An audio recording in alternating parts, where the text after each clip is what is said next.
Hi guys, happy Friday and welcome back to my channel. So I asked this morning, I did a quick poll on Instagram to see which video you guys would like to see today, and a lot of you actually asked for the Middlemarch review video, which I've been working on Middlemarch for a long time. I will put a little clip in here of back in I think May or June, I started Middlemarch. I did a reading vlog of it, and this month I finished it finally. It is an 800-page book. Okay. And it's supposedly the best English novel ever written. So it was written by George Eliot, who actually was a woman who had very bad theology. She wrote she translated a lot of German works that had heretical theology in it. She was not married for a long time, although I think she was either living with or in love with a man who was separated from his wife, and then she ended up getting married later on in life. So what's really interesting is that I don't agree with her theology or even her morals, but I found a lot of things in this book that had very good morals and very good lessons. So I thought that was interesting. So basically a summary of Middlemarch is, it is a little town with a bunch of different characters in there, and you kind of follow the lives of all these different characters, but then they end up kind of all wrapping up together in the end. And I'm going to try not to give any spoilers like of big events in this book, but it is a book that's like 200 years old, so I'm not going to be too careful about what I say about each of the characters and what happens in their lives. So you start out the book with Dorothy and her sister Celia. So Dorothy starts out very like legalistic. She has it all, her life all together.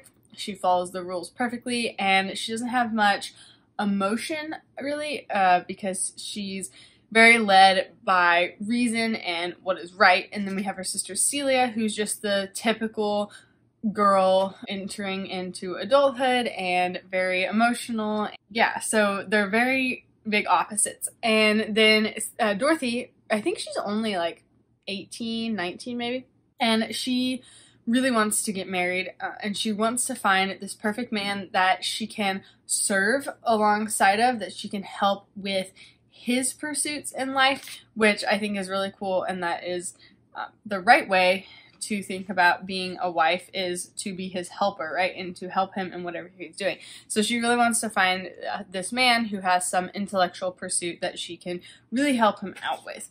So along comes Mr. Casaubon, and he at first glance seems like just the perfect man for her. And I think what's so good about this book and what it just portrays marriage, I think the theme of the whole book is marriage. And in Dorothy and Mr. Casaubon's marriage, you can really see what happens whenever you get married really quickly and you don't seek any outside counsel, because both of them just say, wow, this seems like a really logical marriage. We should just get married. So they get married, and then there's just no communication. There's no actual love and friendship there. And so then the rest of the book is the story of Dorothy having to come to terms with what her life is and be content in it. And it is really cool to see Dorothy's character development over these 800 pages, because she starts out very like she knows exactly what's going to happen in her life, and she's got it all planned out, and she follows the rules perfectly. And then you see her soften as a character, and you see her have to become content with something that didn't turn out exactly how she wanted it to. And I think it's a really good example of how she was a very loyal wife. She was a good wife. Even though her husband had absolutely no love or affection for her, she still stood by his side. And I think that's a really great example of what a biblical marriage should look like. Even say you're married to an unbeliever or someone who's just really hard to live with, and she still does her best to serve him and to be content in her circumstances.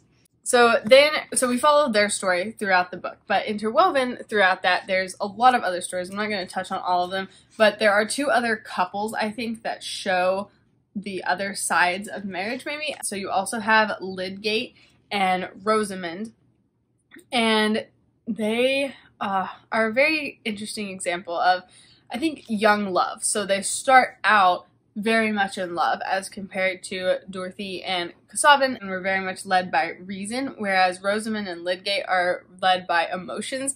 And there's some great quotes in here that it's just so interesting to read one of these 19th century books and to realize that people are the same now as they were then. We have the same emotions, we have the same feelings, and romance just kind of goes the same, which I think is so interesting because we think back to that time and we think, oh, well, they were just so prim and proper and they just got married and there wasn't all these emotions. But the way that they describe it in books like Middlemarch is just so interesting to me. Let's see if I can find a couple of the quotes.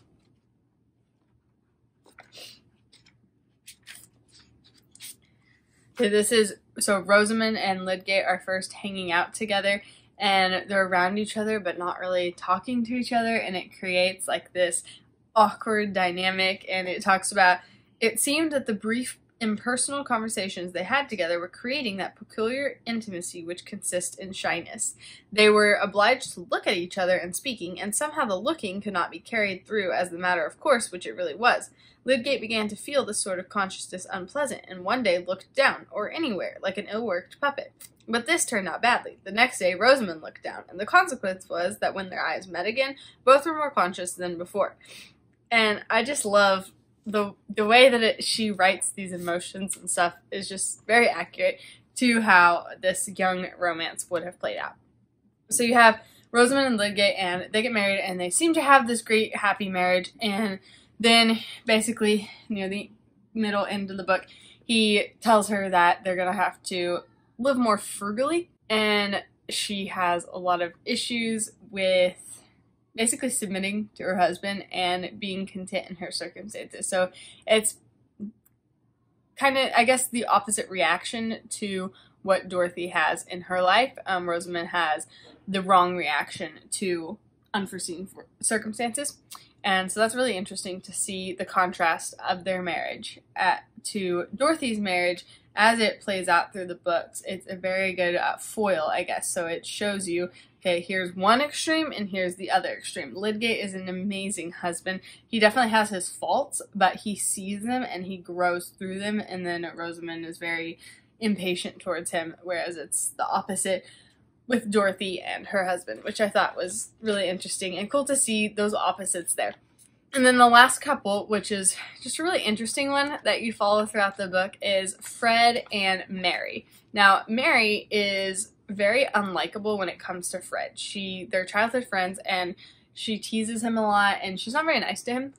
But, like, her as a daughter is really inspiring and good to read. Like, she's very submissive, and she wants to learn from her parents, especially her father, and get their counsel, and really just wants to obey them and submit to him when it comes to this matter of Fred, and is very open in communicating with them, which I think is really neat. Let me see, there's a quote of their conversation. So Mary and her father are talking about Fred, and her father's kind of giving her this advice on the rest of your life, being married to this guy. And he says, "A woman, let her be as good as she may, has got to put up with the life her husband makes for her. Your mother has had to put up with a good deal because of me." And then he says, "What it must be for a wife when she's never sure of her husband, when he hasn't got a principle in him to make him more afraid of doing the wrong thing by others than of getting his toes pinched." So he realizes this stuff about marriage, and he's giving his daughter this advice, which I just think is so funny to realize that George Eliot, she had a terrible view of marriage in real life, but yet she writes this book that so perfectly portrays what good marriage is. I don't know, it just seems interesting to me. So then the middle of the book, I don't honestly know what happened, maybe between like page 400 and 600. That part is kind of just a blur to me. I don't even know when I read it. I don't honestly know how I got through it, but somehow I did get through it, and I got to the latter half, and it really picked up speed. There's these kind of like a mystery that's being interwoven, and you see all these different lives getting pulled into it, and all these connections that you never knew were there before, and you see people, their reputation get ruined. Yeah, it's just really interesting to see all these different people's lives and to see how gossip can destroy someone's reputation and really their whole life. It was a perfect picture of how a small town just spreading news that either is true or isn't true can still destroy someone's livelihood, someone's just their whole reputation in that area that they're in. So the parts that I didn't like about it were, the parts that I didn't like about it were the political parts, because obviously I don't live in England, so I don't really understand the whole politics around it. And so one of the guys is running for some kind of office, and there are some sections where it just talks about that for a long time, but it's really not too terrible. Nothing like Les Miserables, like the whole 70 pages of history in there. This is only like a couple of pages, and it can get kind of boring learning about that person's stuff, but it does still have to do with the rest of the story, kind of, so you just gotta push through it.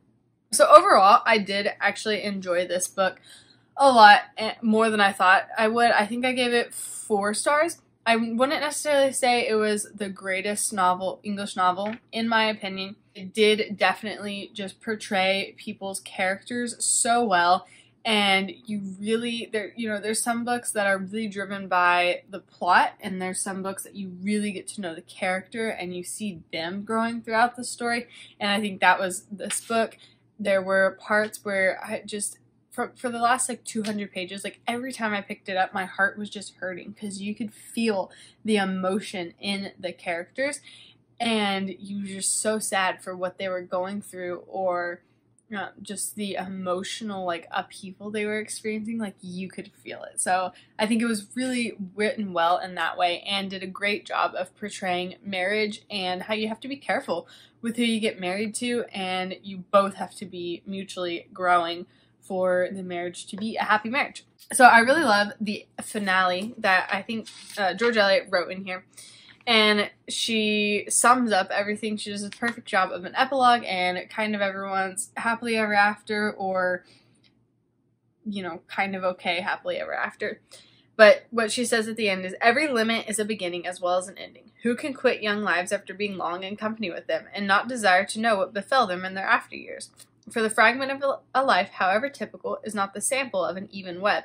Promises may not be kept, and an ardent outset may be followed by declension. Latent powers may find their long-awaited opportunity. A past error may urge a grand retrieval. Marriage, which has been the bourne of so many narratives, is still a great beginning, as it was to Adam and Eve, who kept their honeymoon in Eden, but had their first little one among the thorns and thistles of the wilderness. It is still the beginning of the home epic, the gradual conquest of irremediable loss of that complete union which makes the advancing years a climax, and age the harvest of sweet memories in common. Some set out like crusaders of old with a glorious equipment of hope and enthusiasm, and get broken by the way, wanting patience with each other and the world.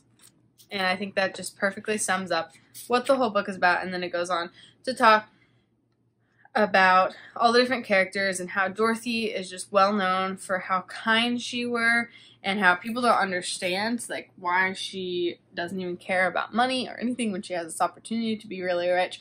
So overall, the more I talk about it, the more I think about it, the more I would recommend reading it. If you want a classic that is just going to be interesting throughout 800 pages, and you can say that you're well read if you read this book, I would recommend that you pick it up and you give it a try. I think it definitely is more interesting than a lot of people say it is. If you look on Goodreads, there's a lot of mixed reviews, and I would be one of those good reviews on there. I would agree with people that if you read it really fast, like I saw one person did like Middlemarch in March, so they read it in the 30 days of March and really enjoyed it. So I think if you read it really fast, you would enjoy it a lot better than if you read it slowly like I did, because you have to push yourself to get back into it. But overall, I did enjoy it. So I hope you enjoyed this review, and that maybe it inspired you to go read Middlemarch or even some kind of classic, and be able to see just the depth of character that is in these books, and the lessons that you can see, even from people who are not actually biblical, but there's just so many good morals and lessons that you can learn from these old classics. So I will see you guys next week for more book reviews. Bye!